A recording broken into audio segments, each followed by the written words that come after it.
Halo, Assalamualaikum warahmatullahi wabarakatuh. Bertemu lagi dengan saya, Safir Ramdhani, dari D3 Perpajakan Universitas Muhammadiyah Prof. Dr. Hamka. Untuk kali ini kita akan membahas mengenai bab hukum pajak, yaitu berkaitan dengan penagihan pajak. Oke.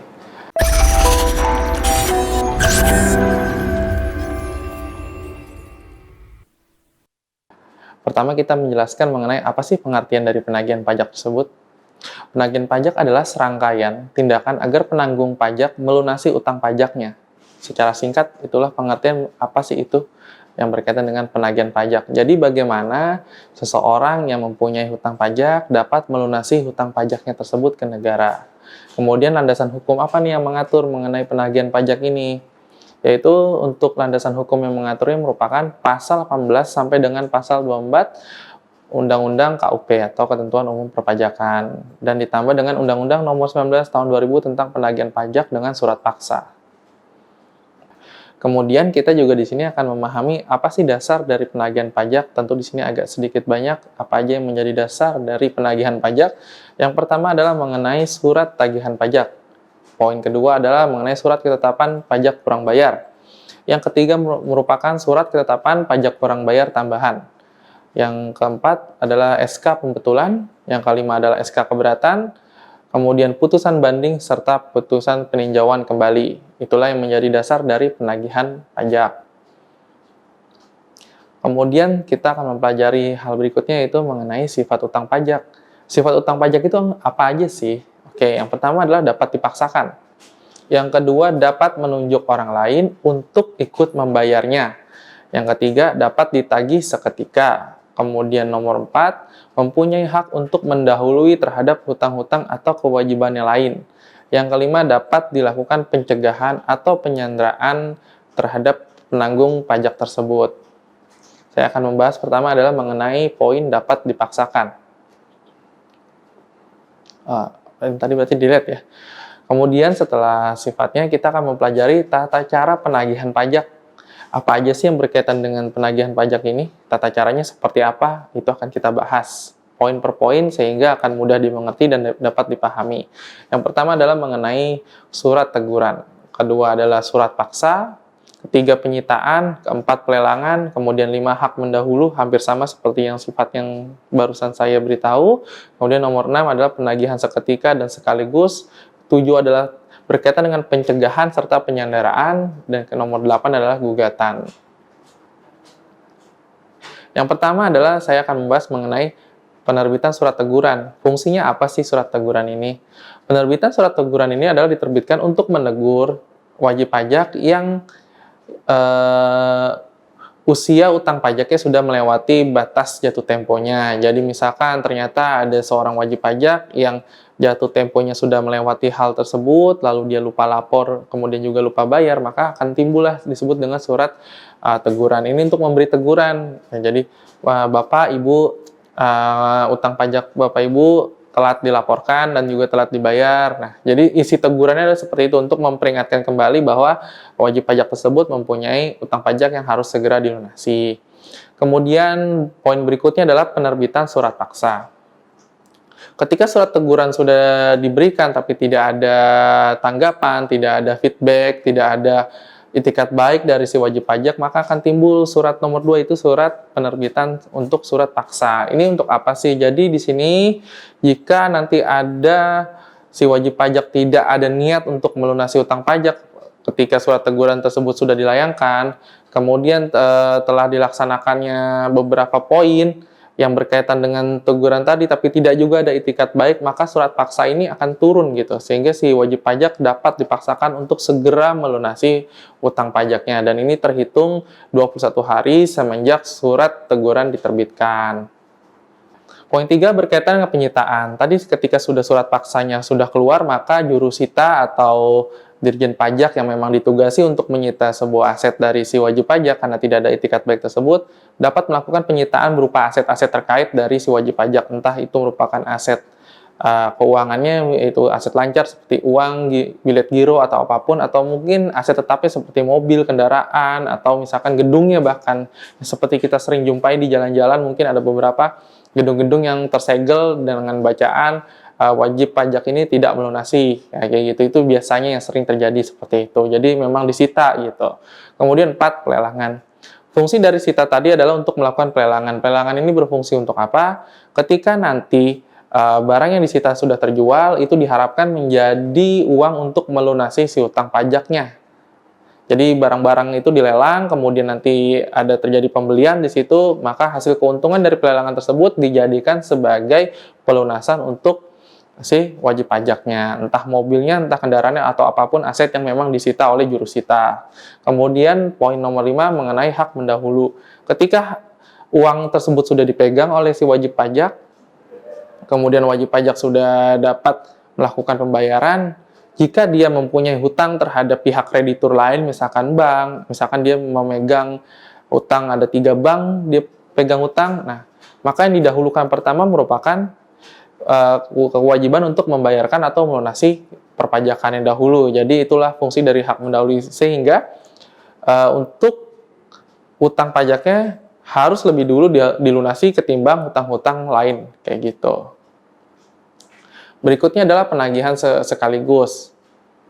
Jadi kalau penagihan sekaligus ini apa sih? Jadi penagihan seketika dan sekaligus pajak tanpa adanya menunggu tanggal jatuh tempo. Misalkan udah sangat tidak ada itikat baik, tapi kita tahu lokasinya, lalu kita tahu kita sudah berikan surat teguran, kita sudah memberikan surat STP beberapa kali, tapi memang tidak ada itikat baik dari si wajib pajak, kita dapat langsung seketika melakukan penagihan sekaligus. Jadi langsung di situ juga kita melakukan penyitaan, dan juga di situ kita melakukan tidak ada lagi yang namanya surat-surat teguran, kita sudah langsung menyitanya, kita sudah langsung mengambilnya gitu. Karena kenapa? Karena kita sudah melayangkan secara prosedural dulu pertamanya, jadi memang tidak muncul yang poin 6 ini tidak langsung seketika muncul gitu, tapi memang ada prosedur-prosedur dulu untuk melakukan hal ini. Jadi tidak langsung diambil seketika, enggak, tapi kita melayangkan dulu pertama surat teguran. Di sini tentu kantor pajak Pratama yang memang mempunyai wilayah di kasus-kasus hukum tertentunya, misalkan tadi di wajib pajaknya yang tidak berniat melunasi,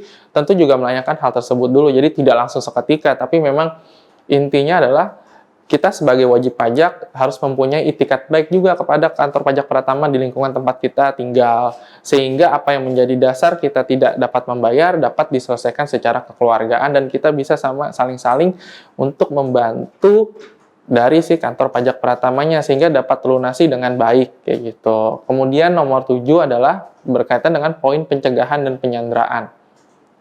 Yang dimaksud dengan pencegahan dan penyanderaan ini bukan berarti si wajib pajaknya disandra oleh kantor pajak Pratama atau oleh polisi, tidak. Tapi yang dimaksud dengan pencegahan dan penyanderaan ini adalah si kantor pajak Pratama yang memang ditunjuk sebagai jurusita melakukan penyanderaan terhadap asetnya yang memang sudah dihitung secara perhitungan pajaknya. Untuk apa fungsi dari penyanderaan harta ini? Adalah untuk sebagai alat transaksi terakhir untuk melunasi dari utang pajaknya. Jikalau tidak ada itikat baik, maka alat-alat atau aset-aset yang disandra ini dapat dijadikan sebagai aset lelang sehingga dapat menutupi hutang pajaknya. Kemudian di sini pencegahan, di sini maksudnya apa? Pencegahan ini berkaitan dengan si wajib pajaknya itu sendiri. Jadi wajib pajaknya itu tidak semena-mena langsung dapat kabur dari Republik Indonesia ini.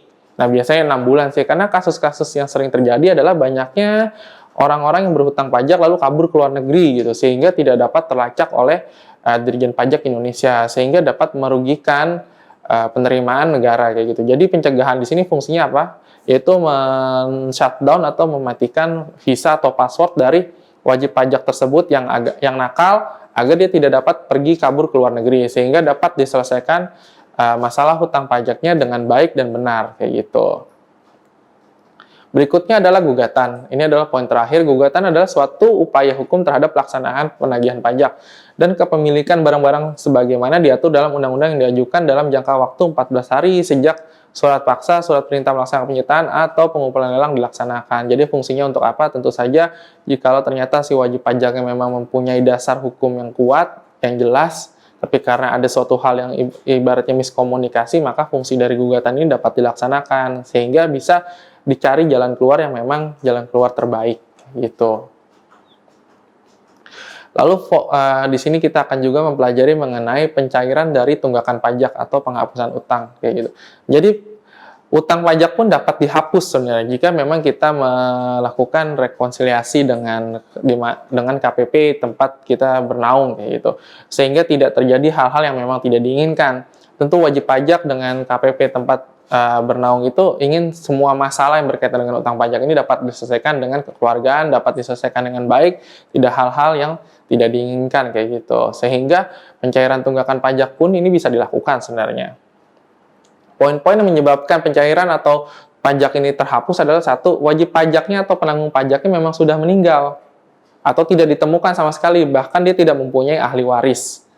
Jadi kayak gitu. Jadi ketika memang wajib pajaknya sudah meninggal, lalu mereka tidak mempunyai ahli waris atau tidak ada seseorang yang ditunjuk untuk melaksanakan kewajiban pajak ini, maka pajak tersebut dapat dihapuskan. Kemudian poin B adalah ketika si wajib pajak sudah tidak mempunyai harta lagi sama sekali, jadi sudah semua aset sudah disita, lalu semua sudah dilelang, lalu dari hasil lelang tersebut pun tidak dapat melunasi utang pajak tersebut, lalu dicek memang sudah sama sekali tidak ada, ibaratnya tidak ada kekayaan lagi, maka di situ penghapusan pajak dapat dilakukan.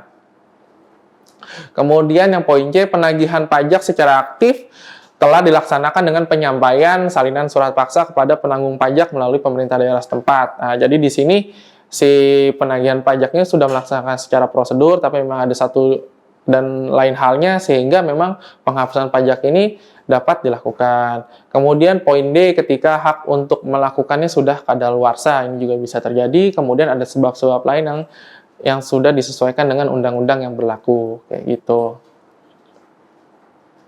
Kemudian di sini ada tata cara penghapusan pajaknya itu sendiri, itu diatur oleh Kep nomor 625 PJ 2001 yang berisi setiap bulan wajib dilakukan inventarisasi piutang pajak yang diperkirakan tidak dapat ditagih lagi. Jadi kepala kantor pajak pratama tempat bernaung itu selalu melakukan inventarisasi sehingga dia tahu berapa banyak wajib pajak di tempat lingkungan dia bekerja mempunyai piutang-piutang pajak yang tidak dapat dilunasi. Sehingga ketika udah habis masa periode tertentunya, kepala kantor pajak pratama ini mengirimkan daftar usulan penghapusan piutang pajak kepada Direktur Jenderal Pajak melalui Kanwil DJP. Paling lambat yaitu sebelum tanggal 10 bulan Januari tahun setelahnya. Jadi misalkan untuk utang-utang pajak tahun 2020, maka piutang-piutang pajak yang tidak dapat dilunasinya itu dilaporkan oleh kepala KPP-nya sebelum tanggal 10 bulan Januari tahun 2021, kayak gitu. Kemudian poin C-nya adalah Dirjen Pajak membuat dan menyampaikan konsep keputusan Menteri Keuangan dan lampirannya kepada Menteri Keuangan.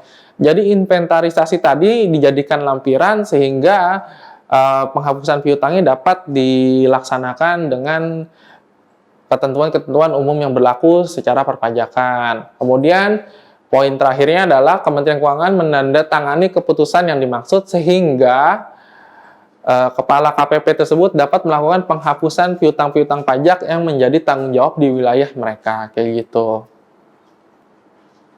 Oke, cukup sekian dari saya berkaitan dengan bagaimana tata cara penagihan perpajakan. Semoga video ini bermanfaat. Tentu saja like dan subscribe jika video ini bermanfaat agar kami dapat membuat video pembelajaran yang lebih baik lagi ke depannya. Terima kasih. Assalamualaikum warahmatullahi wabarakatuh.